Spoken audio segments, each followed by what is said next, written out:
La politique jusqu'à 9 heures sur France Info. Toute l'équipe est réunie autour de Jean-Michel Apathy. Bonjour. Bonjour Nicolas. Guy Bironbaum, Gilles Bornstein Bonjour avec Nicolas. vous et votre invité en studio. Bonjour Olivier Besancenot. Bonjour. Dans 2 mois exactement, nous voterons pour le premier tour de l'élection présidentielle. Vous avez officiellement un candidat, Philippe Poutou. Mais est-ce qu'il sera sur la ligne de départ? On se pose la question. Est-ce qu'il aura les parrainages? Ça, je ne peux pas répondre à cette question-là maintenant. On se bat pour les avoir. On a dépassé la moitié.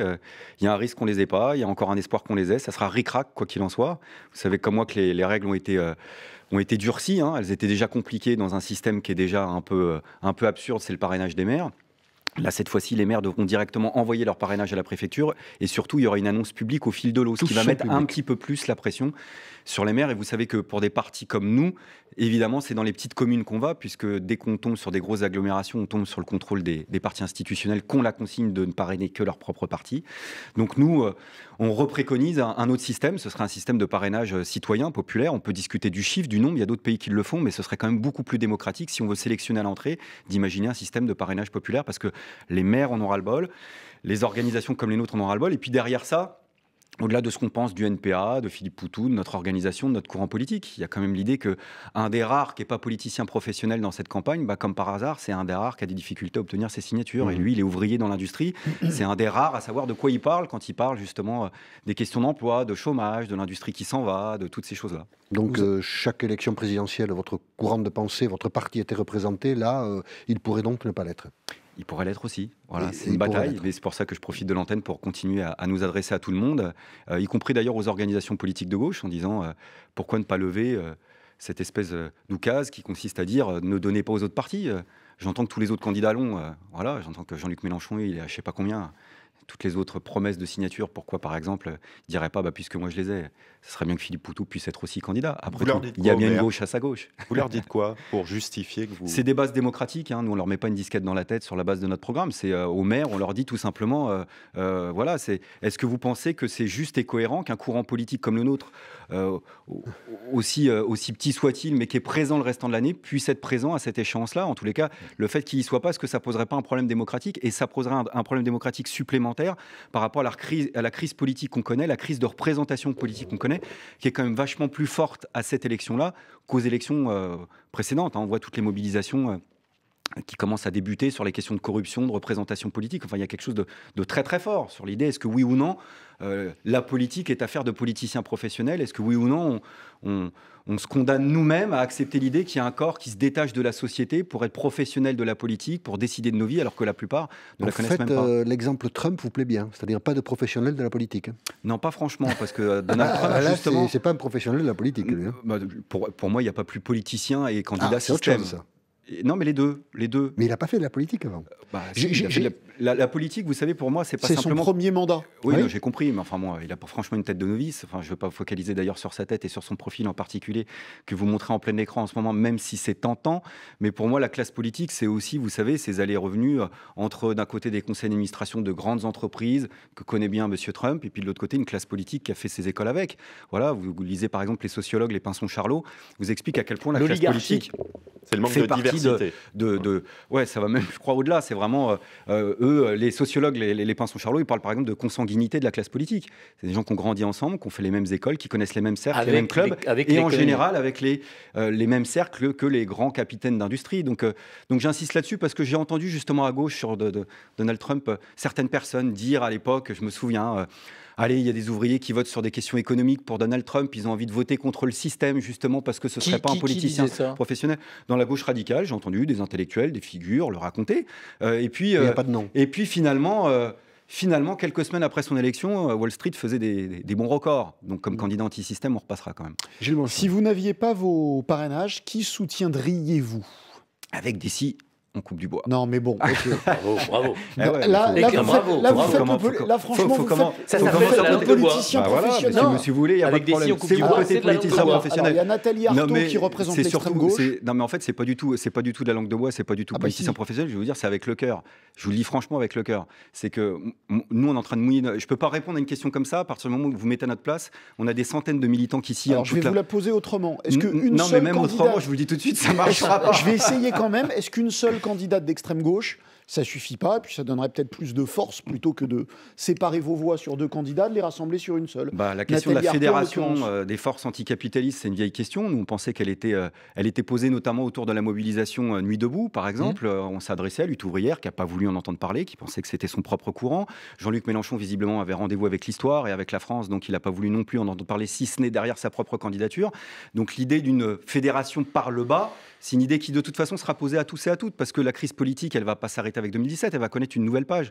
Rien ne se passera comme prévu en 2017. Donc soit ce sera un cataclysme, soit ce sera un bing bang démocratique et politique. Il faudra peut-être s'atteler à ça.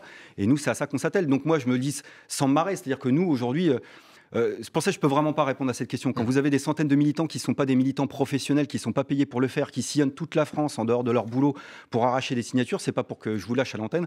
Si, on les a pas, vous voyez. On est en train de vraiment mener cette bataille-là comme une bataille démocratique qui concerne tout le monde. La division de la gauche anticapitaliste, comme vous l'appelez, est quand même assez extraordinaire. Elle vous fascine. Quand vous dites extraordinaire, c'est dans le sens c'est-à-dire, premier du on terme. se demande, on pourrait penser que ce qui vous réunit est plus important que ce qui vous divise. On serait même en droit de le penser, pour monsieur employer Apathy. un classique, mais en fait, non. En fait, on a un problème, c'est que la tentative qu'on a fait à chaque fois, je dirais par en haut, c'est-à-dire les discussions de direction à direction, je crois qu'elle bute, moi je vais mettre les pieds dans le plat sur une question essentielle, qui sont les questions liées au pouvoir, même à notre échelle, ce qui prouve que les crises de représentation politique concernent même la gauche radicale.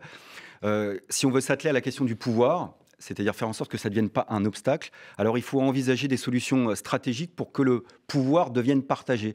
Nous, c'est une des raisons pour lesquelles, dans cette campagne, à travers la candidature de Philippe, on essaye de mettre en avant la question de la déprofessionnalisation de la politique. Je crois qu'on fait partie des rares courants à mettre ça en avant. Ça veut dire concrètement, par exemple, en plus d'autres propositions, de constitutionnaliser la rotation des mandats. On fait 2 mandats au cours de sa vie, ensuite on retourne au boulot. Et surtout, il y en a qui trouvent ça démagogue, mais nous on l'assume, de plafonner la rémunération des élus à la hauteur du salaire moyen de la majorité de la population, puisque les élus sont censés nous représenter. Il n'y a pas de raison qu'ils gagnent plus d'argent que la majorité de la population. La suite des propositions du candidat Philippe Poutou et de son soutien Olivier Besancenot, juste après l'info à 8h40. Victor Maté. Une augmentation de 15% en moyenne à partir d'aujourd'hui pour le paquet de tabac à rouler, mesure annoncée en septembre dernier par le gouvernement. Cela représente jusqu'à 1,50 € en plus pour certaines marques. Figure du syndicalisme, homme d'engagement, interlocuteur incontournable, toute la classe politique salue la mémoire de Xavier Belin, le président de la FNSEA, principal syndicat agricole français, est décédé d'une crise cardiaque. Il avait 58 ans. Rassurer l'Union européenne sur son rôle de partenaire privilégié des États-Unis, le message que va une nouvelle fois faire passer Mike Pence, le vice-président américain, termine sa tournée européenne par des rencontres à Bruxelles avec les dirigeants de l'UE, mais aussi de l'OTAN. Monaco toujours en tête de la Ligue 1 de football, 3 points devant le PSG, les Parisiens tenus en échec 0-0 au Parc des Princes hier soir par Toulouse. Et puis un peu moins de 230 000 € pour le téléphone d'Adolf Hitler, ce téléphone rouge à cadran qui servait au dictateur à donner ses ordres à travers l'Europe. Il a été vendu aux enchères à New York. France Info. Olivier Besancenot est l'invité politique de France Info ce matin. Jean-Michel Apathy. Pendant ce temps, la gauche traditionnelle court après son unité. Jean-Luc Mélenchon, Benoît Hamon. Visiblement, le dialogue a tourné court. Écoutez, Benoît Hamon, hier, c'était sur LCI. Voilà, poser des conditions qui sont des conditions fortes. C'est vrai que si on fait du covoiturage et qu'on décide que l'on conduit, la couleur des sièges et que les autres descendent au premier feu, ça marche rarement le covoiturage dans ces conditions-là. Bon, donc pas d'union. Ça vous fait marrer? Pourquoi?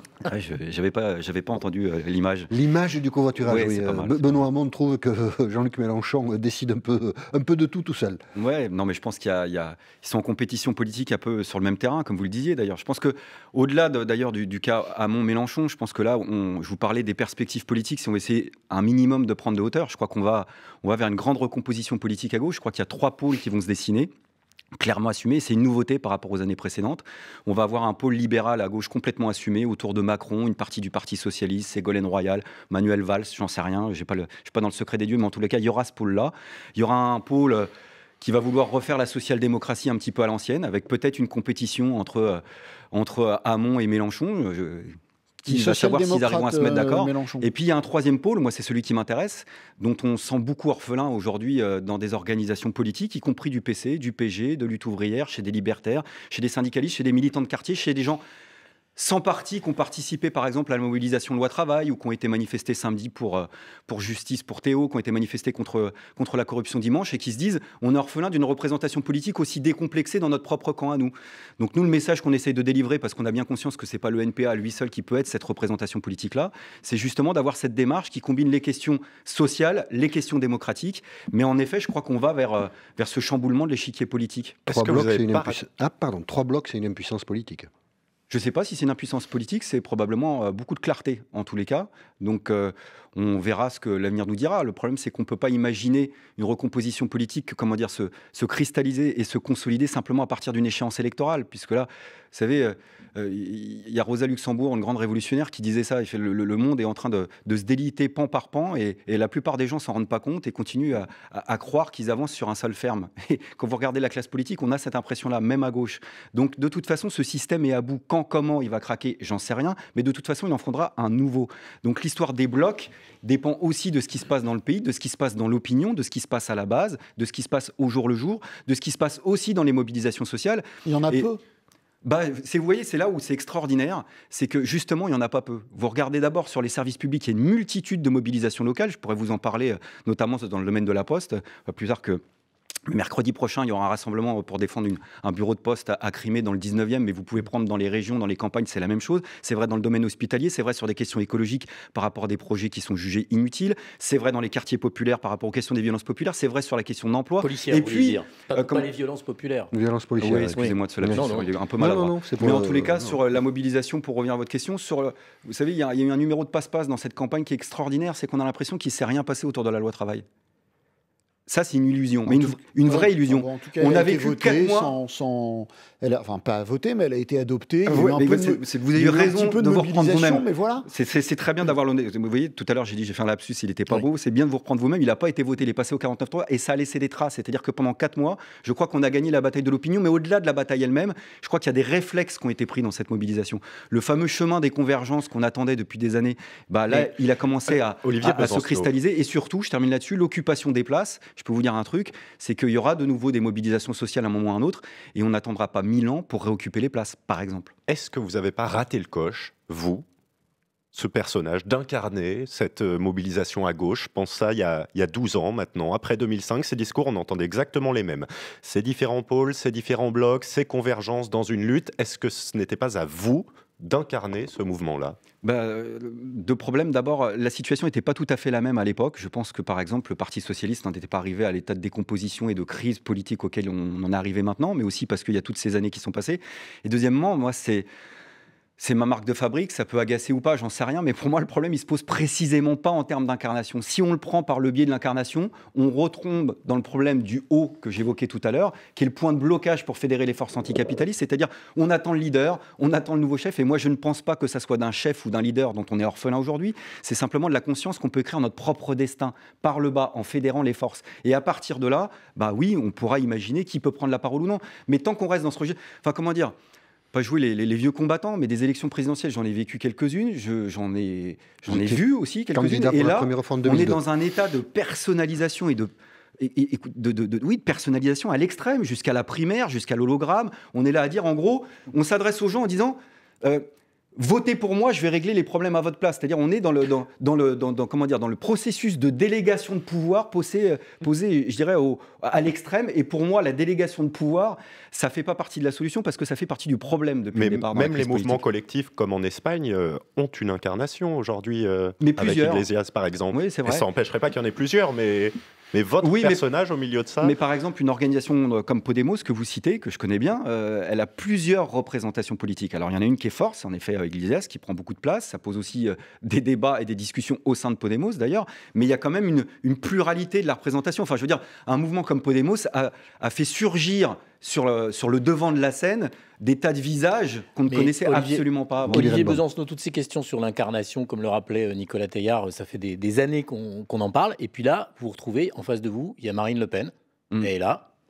Et on se dit, bon, qu'est-ce qu'ils vont faire? Et rien. Cette incarnation politique-là, moi je la connaissais déjà à l'époque. Donc le problème, si elle s'est aggravée depuis, ce risque politique-là, c'est bien parce qu'aujourd'hui les gens font plus la différence entre la gauche et la droite, pas forcément à cause de la droite quand elle était au pouvoir. C'est aussi votre échec. Non, franchement, moi je veux bien toutes les vannes du monde, toutes mes responsabilités, moi les miennes je les prends, mais là franchement, c'est pas du même acabit. Quand la droite est au pouvoir, elle mène une politique de droite. On peut reconnaître au moins ça, Nicolas Sarkozy. Quand la gauche est au pouvoir, elle mène une politique de droite. Et c'est pour ça que les gens font plus la différence entre la gauche et la droite. Donc nous, on prend notre part de responsabilité, mais que notre part de responsabilité. Les responsables du Parti socialiste qui ont été au pouvoir et qui ont piétiné leurs promesses, qui ont piétiné, je dirais même, une certaine filiation de l'histoire du mouvement social et du mouvement ouvrier, c'est eux qui portent la responsabilité de la situation actuelle. La victoire de Marine Le Pen, c'est une possibilité ou c'est de la propagande? Les accidents ne sont plus à exclure. Les accidents ne sont plus à exclure. À ce moment-là, deuxième tour, Fillon-Le Pen ou bien Le Pen-Macron, vous prenez vos responsabilités, vous choisissez, ou bien vous allez, la formule a été employée ce week-end, à la pêche? Moi, j'ai toujours pris mes responsabilités, mais surtout, si on continue à prendre la discussion par le biais du deuxième tour, on est sûr qu'on va se planter, parce que la crise, elle est tellement profonde, la crise qui explique l'ascension de Marine Le Pen aujourd'hui, elle est tellement profonde à gauche que si on... Quand je dis on, c'est notre camp politique. Hein. Si on se cantonne dans la discussion à se dire comment on va continuer à faire barrage à Marine Le Pen, alors c'est cramé, c'est mort. Parce que ça va être le registre habituel de ceux qui vont arriver en tête et qui vont dire votez pour nous, et on va régler quoi? Rien du tout. Un électorat populaire pour Marine Le Pen? Oui, mais l'électorat populaire, pour c'est-à-dire l'instant, des gens à qui vous vous adressez et qui, non, mais j'ai bien constaté, Jean-Michel Apathy, ça m'a pas échappé. C'est-à-dire que des gens qui votent Le Pen et qui s'adressent à moi, qui discutent avec moi, ouais, bien sûr, j'en connais. Mais ce que je constate surtout, peut-être plus que les dernières fois, parce qu'il y a aussi peut-être comme une petite déformation politique et médiatique malgré tout, c'est comprendre que l'électorat populaire, pour l'instant, il ne va pas aller voter, je crois. Ou il ne sait pas pour qui voter. Et il est largué, il en a ras-le-bol. Et nous, quand on s'adresse par exemple aux maires des petites communes dont je vous parlais, c'est aussi une réfraction malgré tout de ce que pense une partie de l'opinion. Hein. Dans les raisons pour lesquelles ils ont du mal à donner un parrainage, c'est parce qu'ils en ont ras-le-bol. Ils pensent que c'est un spectacle, que c'est devenu insupportable, et en grande partie, ils ont bien raison. Bon, c'est bien déprimant tout ça. Hein. Non, parce qu'il y a de l'espoir. Moi, je suis là pour vous en donner. Jean-Michel Apathy, j'aimerais pas que vous partiez... déprimé en se début non, mais de ça va aller, moi, ça va non, aller. mais Ça va aller. en fait, je pensais plutôt à vous. Ah non, moi ça va. Ça va. Non, vous savez, maintenant que j'ai fait de nouvelles, ça va mieux aussi. Vous voyez bien. Alors encore 10 minutes d'espoir, juste après l'info 8h50, Victor Maté. Il s'était largement fait connaître du grand public pendant la crise agricole de l'été 2015. Xavier Belin, 58 ans, est décédé victime d'une crise cardiaque. Le président de la FNSEA devait briguer un 3e mandat à la tête du principal syndicat agricole français. Des ingénieurs, mais aussi des candidats à des postes moins qualifiés. Amazon souhaite créer 1500 emplois en CDI supplémentaires, et ce d'ici à la fin de l'année. Le géant américain du commerce en ligne compte déjà plus de 4000 salariés en France. Pour la première fois, Marine Le Pen, reçue par un chef d'État en exercice, ce sera aujourd'hui. La présidente du FN doit rencontrer à Beyrouth le président libanais. En Irak, l'offensive de l'armée pour reprendre la partie ouest de Mossoul se poursuit. Les militaires veulent chasser les djihadistes de leur fief. Les organisations internationales, elles, s'inquiètent du sort des 750 000 civils qui restent dans la ville. Quelques occasions en seconde période, mais cela n'a pas suffi. Le PSG rate l'occasion de revenir à un point du leader en Monaco. Les Parisiens tenus en échec 0-0 par Toulouse. C'était le tout dernier match de la 26e journée de Ligue 1 de football. France Info. Il est en quête de parrainage pour son candidat, Philippe Poutou, candidat à la présidentielle. Olivier Besancenot est en face de vous, Gilles Bronstein. Oui, la colonisation en Algérie était-elle, oui ou non, un crime contre l'humanité? Comme l'a dit qui vous savez. Emmanuel Macron, C'est pour ceux qui ne qui a savent dit pas. ça Emmanuel Macron. Mais c'était avant de se rétracter ou pas? J'ai pas compris. Il s'est pas vraiment rétracté. Il s'est pas rétracté. Il s'est excusé, ouais, je sais pas, non, faut quand même un GPS pour suivre ses déclarations. Crime contre l'humanité ou Oui, pas? je pense que c'est un crime contre l'humanité. Je pense que le colonialisme, au même titre que l'esclavage, font partie de ces crimes contre l'humanité, bien sûr. Et ce qui est assez terrible, c'est qu'on puisse pas en discuter de façon apaisée. Je pense que la société française, là je vais même au-delà de l'État, hein. Je pense que la société française a du mal à faire son travail de mémoire. On est une des rares sociétés dans le monde à avoir du mal à faire ce travail de mémoire. Voilà, donc je pense qu'il y a... Comment dire, je ne vais pas trouver des inspirations qui risquent de vous inquiéter, mais quand Jacques Chirac, au 53e anniversaire de la rafle du Veldiv, dit voilà, il y a eu des Français et l'État français qui ont pris engagé part à la politique de collaboration. Je pense que c'était important de faire ce travail de mémoire et je ne comprends pas qu'on ne soit pas en capacité de le faire. Olivier Besancenot, d'accord ce matin avec Emmanuel Macron et Jacques Chirac. Non, pas Emmanuel Macron, vous avez bien noté, Jacques Chirac, c'est pire que ça. Donc c'était vraiment pour redonner le moral à Jean-Michel Apathy. C'est vraiment dire à quel point je suis présent dans la discussion. D'accord avec Emmanuel Macron. C'est-à-dire que la vision que peut avoir Emmanuel Macron de ce problème-là vous paraît convenir? C'est un phénomène de génération? Comment vous l'analysez? Non, justement, c'est pour ça que je vous dis la base d'accord s'arrête avec lui. Quand je vous dis c'est pas qu'une vanne, il faut un GPS pour le suivre, c'est qu'il dit ça, puis ensuite il s'excuse. Il dit non, mais il ne s'est pas excusé, il a maintenu. Il a refusé, il a dit je ne m'excuserai pas. Mal compris. Écoutez, moi j'ai lu ses déclarations, j'ai compris qu'ensuite il s'excusait. Il s'est excusé d'avoir blessé. Voilà, d'accord, ok, comme il est d'accord, il pense que ceux qui ont manifesté contre le mariage homosexuel, ils ont été bafoués par le gouvernement et en même temps il dit à la communauté homosexuelle qu'il va être le meilleur représentant. Bon, bref, à un moment, faut choisir. Donc ma base d'accord, si vous voulez, avec Emmanuel Macron, elle va pas très très loin sur ces questions-là. Donc je vais avoir du mal vous voyez, ça va être compliqué de nous trouver des convergences avec Emmanuel Macron. Ça ne va pas au-delà, mais il y a cette convergence que vous avez soulignée ponctuellement enregistrée. Vous voyez, ça me donne le sourire. Mais c'est très important le sourire, Jean-Michel Apathy. Vous voyez, tout va bien. Il n'y a rien au-dessus du suffrage universel. C'est ce qu'a expliqué François Fillon hier. Merci à vous tous, militants de la France, qui avez montré que vous ne vouliez pas vous laisser voler l'élection présidentielle. Ne nous laissons pas intimider, ni par les attaques, ni par les quelques manifestants qui voudraient nous empêcher de parler. Ils font du bruit. Nous défendons un projet pour la France. Et en démocratie, c'est le suffrage universel qui décide et lui seul. En démocratie, c'est le suffrage universel et lui seul qui décide. Oui, et dans un système authentiquement démocratique, on aurait la possibilité, par exemple, de révoquer ses élus. En effet, le suffrage universel pourrait décider plein de choses. Vous avez été choqué par ce que vous avez appris sur François Fillon? Oui, bien sûr. Qu'est-ce qui vous a choqué, précisément? Je vais vous dire, c'est l'aspect politique des choses, d'ailleurs, au-delà de l'affaire judiciaire. Oui, c'est l'aspect politique, c'est-à-dire que quand vous avez un candidat qui passe le plus clair de son temps, mais d'ailleurs, c'est pas le seul, il faut le reconnaître, à expliquer que la France vit au-dessus de ses moyens, et qu'ensuite, vous voyez des affaires où on parle de notes de lecture pour 100 000 euros. 100 000 euros, excusez-moi, mais c'est un crédit. Pour ceux qui nous écoutent, c'est un crédit. Et encore, quand vous l'obtenez, 900 000 euros, c'est ce que vous n'obtiendrez pas au cours de votre vie tout entière. Donc, vous voyez, il y a cette espèce de décalage. C'est pour ça que je parle d'aspect politique. C'est ceux qui s'adressent à nous du haut de la société en expliquant à 80% de la population il faut faire des sacrifices parce qu'on n'a pas le choix. Et vous voyez l'envergure du gouffre. En effet, moi, c'est ça qui me choque. Mais une nouvelle fois, le problème, moi, pas tomber dans le travers que je dénonçais tout à l'heure. Il ne faut pas personnaliser. C'est-à-dire, ce qui m'intéresse dans cette discussion, c'est ce système politique qui peut produire ça. Tant qu'on aura un système politique où, en effet, on aura ce corps séparé dont je parlais, dont la politique est un métier, il y a des gens qui pourront faire carrière en politique, donc il y aura d'une manière ou d'une autre, à un moment donné, des carriéristes. C'est pour ça qu'il faut déprofessionnaliser la politique. Après, vous avez deux solutions pour déprofessionnaliser la politique. Vous avez la solution Alain Minc, qui, sans rire, s'est adressé à nous pour dire, à un moment, on va falloir quand même se... Moi, j'ai failli en tomber à la renverse quand j'ai écouté ça, dire, en gros, il faut s'apprêter à les rémunérer correctement, bien entendu. Puis il y a une autre solution qui consiste à dire, si la base de la discussion, c'est pas la personnalisation, c'est la démocratie, les gens qui nous représentent sont en fait des mandataires, d'ailleurs, plus que des représentants, donc ils doivent être sous notre contrôle. Ils doivent en effet avoir un mandat qui leur permet pas de s'échapper du contrôle de la population, donc un salaire par exemple à la hauteur du salaire moyen de la majorité de la population. Vous savez bien, Olivier Besancenot, qu'au départ, la professionnalisation politique, c'était tout le contraire, c'était pour permettre aux gens qui n'avaient pas les moyens de faire de la politique, d'en faire.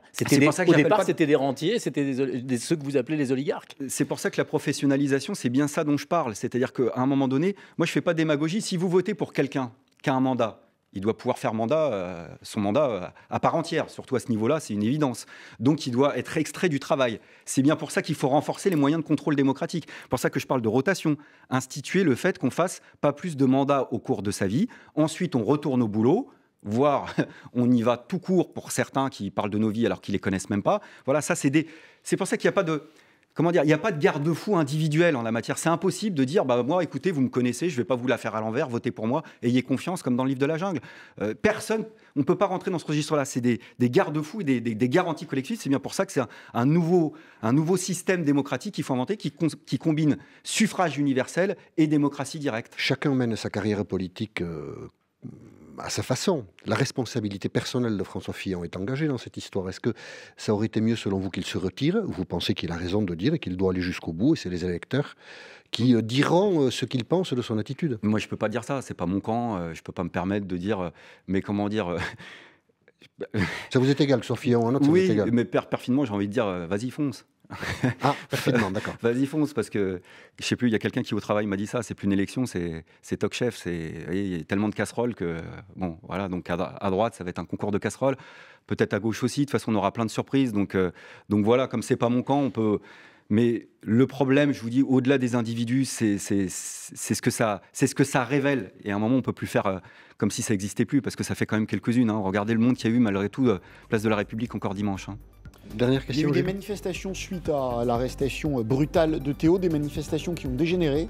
Est-ce que vous condamnez ces incidents? Moi, j'étais place de la République samedi, ça n'a pas dégénéré. Ouais. Un peu à la fin. Écoutez, moi j'y étais, j'ai pas vu ça, voilà, mais je peux vous dire qu'il y a un dispositif policier qui pousse à ça. Voilà, donc au-delà des manifestations qui sont là pour réclamer une mesure d'urgence, c'est-à-dire qu'il n'y ait pas d'impunité, qu'il y ait de la justice, parce que tant qu'il n'y aura pas de justice, c'est un slogan, mais il n'y aura pas de paix, je crois que c'est vrai. Voilà, c'est un vrai sujet tabou en politique. Le rapport des pratiques policières à la population et pas qu'aux jeunes des quartiers. Et peut-être que ce qui est en train de changer dans l'opinion, depuis l'affaire Rémi Fraisse, Adama Traoré, l'affaire Théo, c'est qu'il y a peut-être des personnes qui nous écoutent qui sont en train de comprendre que potentiellement, finalement, ça ne concerne pas que des habitants des quartiers ou des militants syndicalistes dans les manifestations de loi travail, mais que ça peut concerner potentiellement n'importe lequel d'entre nous. Merci Olivier Besançon d'avoir accepté l'invitation de Merci à vous.